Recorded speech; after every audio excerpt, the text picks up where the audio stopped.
How does one become a legend? That's a difficult question with an easy answer.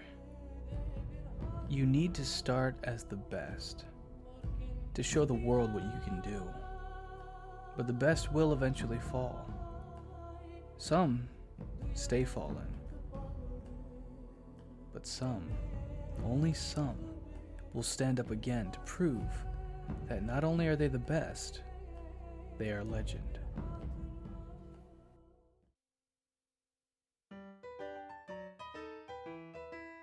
Hello everyone, and welcome back to another episode of Young Dad Gaming Reviews, the series where I review, recount and reminisce the games that I grew up on, as well as decide when or if my sons will be growing up with the same games, and which ones should be avoided for now due to extreme violence, suggested themes, and or because the game just sucks. Next up, Tomb Raider Legend.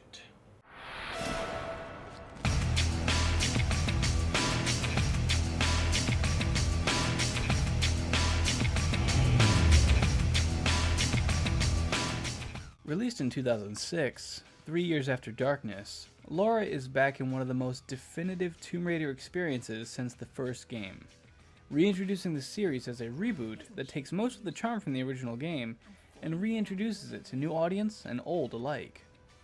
Though, is this game really good enough to be called a legend? Well, let's gird up our loins, prep our hands, and pull this sword out of the stone.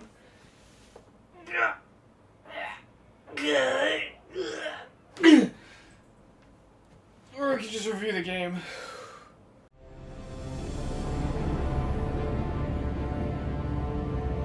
Just because no one's ever caught one doesn't mean they're not real. That is very true, but perhaps they don't wish to be found. I've heard they're rather fierce.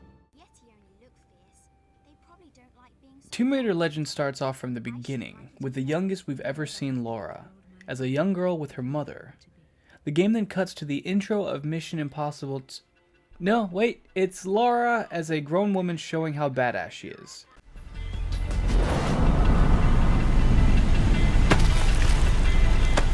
Ascending. Now joined by her two companions, Zip, returning from Tomb Raider Chronicles, and new character Alistair, who's probably based off of this character since they even changed Lara's house to resemble the one in the movie. He is the erratic British sidekick that was present in many games around this time. While searching for clues to her mother's disappearance, she runs into a typical bad guy, the young, rich, and naive James Rutland. Rutland name drops an old friend's name that throws Lara for a loop. From here, Lara escapes Rutland and heads for Peru, where her close friend Amanda Everett had presumably died. Once learning the truth that her friend managed to escape, Lara has to race against her former friend to find the artifact, a sword whose history mirrors King Arthur and Excalibur. Lara travels to Japan to meet with a Yakuza boss who may have one of the pieces of the shattered Excalibur. Then she heads to Russia, where my game actually crashed on PC, making the game unplayable. That's a damn shame. Luckily, I still own the wonderful PS3 Tomb Raider trilogy. So once finding all pieces of the sword and being able to use it, holy shit, this is amazing, Lara returns to the site from the beginning of the game to reactivate the portal to find her mother. After being fooled by Amanda, Lara goes straight mad and shows a level of emotion never seen before in this character that I genuinely love. A myth! Don't you get it? You'll never understand. I'm wasting my breath.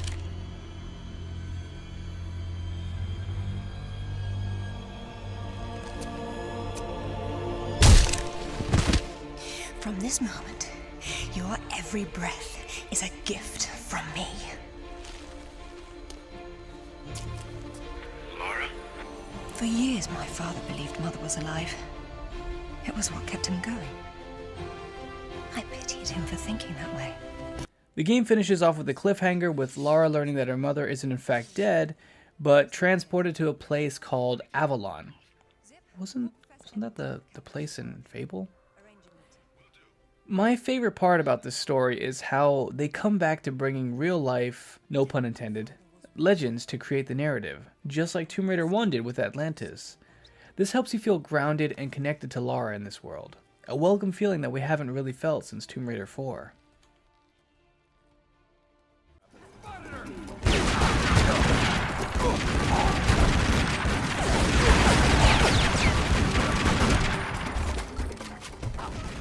The biggest change to the reboot is the combat and movement. Lara is now more agile, nimble, and dangerous than ever. If you have enough room and decent timing, you can make Lara do a never-ending somersault routine. Yes! She has done the best vault of her life! It looks cool as hell. The combat is mostly a lock-on run-and-gun style shooter, but mixing combat with dodge rolls and running over different weapons and picking them up to continue the mayhem. The only thing missing here is a combo meter. Yes, the action is simplified and has the overused 2-weapon limit that was extremely popular around this time, but it feels nice here. Truth be told, sometimes the combat does feel like you're playing an unfinished game. Everything is spongy, and while you do have a manual aim system, the auto-aim takes care of everything from enemies to locking onto explosive barrels and hazards, making it easy for any age gamer to play.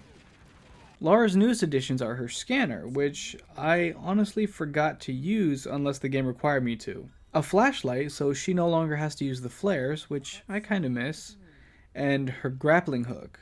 The hook is used to solve puzzles, traverse dangerous pits, show off the physics engine, and snag collectibles from a distance. The engine itself is a heavily modded version of the engine used in the Soul Reaver games. With this new engine, the developers show off different moments of physics, from pulling down stone slabs to pulling yourself while standing on a floating raft.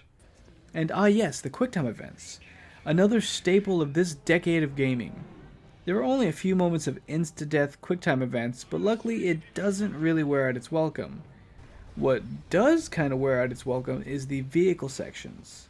While cinematic and cool looking, the structure of these looping levels take a little too long, and if you die before hitting a checkpoint, which believe me is pretty easy to do since crashing into something can kill you instantly, you'll have to go through it all over again. Lara is placed on a motorcycle with her twin pistols, and you must target lock shoot every enemy you see as they slowly chip away at your health.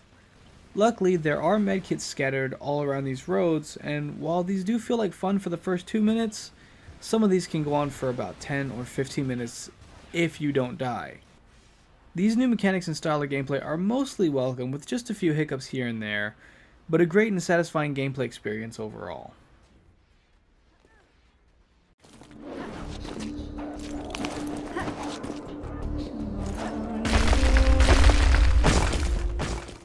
Once again, Lara has received an update to her looks, but one that has, by this point, almost become the definitive Lara look. Lara is supposed to be younger and more innocent in this game, not yet being the cold and calculated Tomb Raider we know from the originals. They allow her to have a lot of emotions and confidence through her looks alone, while some of the character models just look like generic free domain enemies. Zip also looks a bit out of place. If you gave him some cell shading, he could look just like a character from the Telltale's Walking Dead series. Alistair is supposed to have a goatee, but it just looks like a Hulk Hogan mustache. Brother! And let's just talk about Amanda real quick. The Edge Queen of this game. She is a gothic, tatted up, evil woman with platinum blonde hair. The thirst is real, boys. Nice. The locales and scenery of this game are really enjoyable.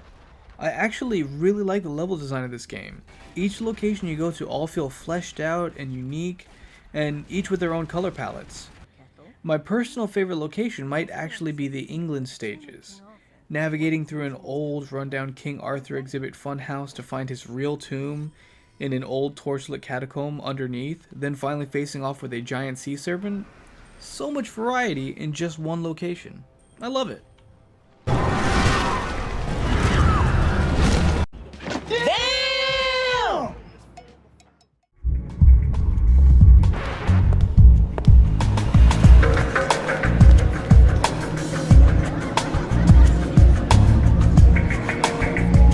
Be brief, Miss Croft. I have many demands on my time, you understand. Of course, Takamoto-san. I am looking for a piece A sword fragment in the care of Waseda University, or it was until you stole it. Now, firstly, I need to address the music because I have a lot to say about Lara's new voice actress. The soundtrack to Tomb Raider Legend might actually be my favorite so far in this entire series. There's a strong feeling of adventure in each track, as well as amazing swells to emphasize the grand scope of the adventure Lara and the player is on. Keely Hawes has now replaced Janelle Elliott as the voice of Lara, and I have to say it, she might be the best change to this entire rendition. Hawes brings the classic confidence we all know Lara has, but she also manages to bring so much vulnerability to the character as well. A side of Lara we haven't quite seen yet. Lara gets sad, she gets scared, and she gets angry. Really angry. Spoilers for anyone who hasn't played this game yet, but I just need to emphasize how amazing I thought this scene was. And it was you! You killed her! Killed her? She's not dead! She went where I was supposed to go, where you could have gone! Makes sense right this second, or I swear I'll execute you where you stand! I told you to pull out the sword. I told you! Where is my mother? Avalon! It's not a myth. Don't you get it? This moment alone made me love Keely Hawes as Lara. Also, if Amanda's voice sounds familiar, here's why. We do. Me and Lil make yummy pies all the time. Who teach you? Yeah. You sit here and we'll go get some ingredients. My God, the illusion is so perfect. I almost forgot I was looking at an idiot. Now, one major factor that seems to have an even divide between fans is the companions. Some people are okay with them, but to me and a lot of other fans, we feel that they talk way too much. The old adage, show don't tell, works great here. Instead of allowing you to be enthralled by the environment, they tell you how beautiful it is. I know, dude, I'm looking at it. This to me takes some of the mystery and adventure out of the game. If they were only present in cutscenes, then it wouldn't be so bad, but they're almost always right in your ear. Tomb Raider Legend, I feel, is very deserving of that name. It brought back an iconic character from the dead, satisfied returning players and gaining new ones with its changes and innovations. This was a step that could have easily been missed and sent the whole franchise tumbling down a black hole to never be seen again, like many other reboots and remakes that doomed the franchise. This game brought life back to the Tomb Raider franchise that's still alive even 15 years later, and that in itself is an amazing achievement. Overall, I give Tomb Raider Legend 4.5 sassy black companions out of 5. Pretty much everything about Legend is fantastic, from the story, the setting, the gameplay. Almost everything is great, although the game does fall into some tropes that the mid-2000s had that weren't so great, such as repetitive and easily failable QTEs, repetitive gameplay, and a somewhat short length. But overall, a great time with a few minor hiccups. As for games I would let my sons play, yeah, most definitely. I feel like Tomb Raider Legend is the easiest place for a young person to get started with the Tomb Raider franchise. It's simple enough for them to pick up and to continue playing with the lock-on mechanics. As for nostalgia value, this was the game that I remember when I got the Tomb Raider trilogy, I wasn't too psyched about it. I still at the time thought that the Tomb Raider franchise was done. I wasn't interested in a reboot at all. So when I played it, I finished it quickly and I just kind of tossed it to the side, completely ignoring Anniversary and Underworld. A lesson that I now know I shouldn't have. But we'll get into that later. Thank you guys so much for watching. I'm so sorry this video is really late, really at the tail end of the month. I've just been completely distracted with video games and work. But I'm back with another video and I've got a bunch more coming up, a lot of projects I've been working on. So again, as always, thank you guys so much for watching. If you enjoyed the video, leave a like, leave a comment down below for your thoughts on this game, or for the Tomb Raider series in general, or for games you'd like to see me review. hit that subscribe button, as it always helps me out. Really, every subscriber I get means so much to me, and it helps me get to my goal of achieving 1,000 by the end of this year. Ring that bell if you'd like to be notified whenever I have a new upload. And also, don't forget to check out Ellie's channel in the description below. She does incredible music covers. Every time she releases a new song, I want to find some way to incorporate it into my videos because it's just so much fun. They're so well done. So please go check her out and give her lots of love. Next up on the agenda will probably be Tomb Raider Anniversary. But until then, I will see you guys on the other side. Bye-bye! You just remember what your old pal said. Boy, you got a friend in me. You got a friend in me.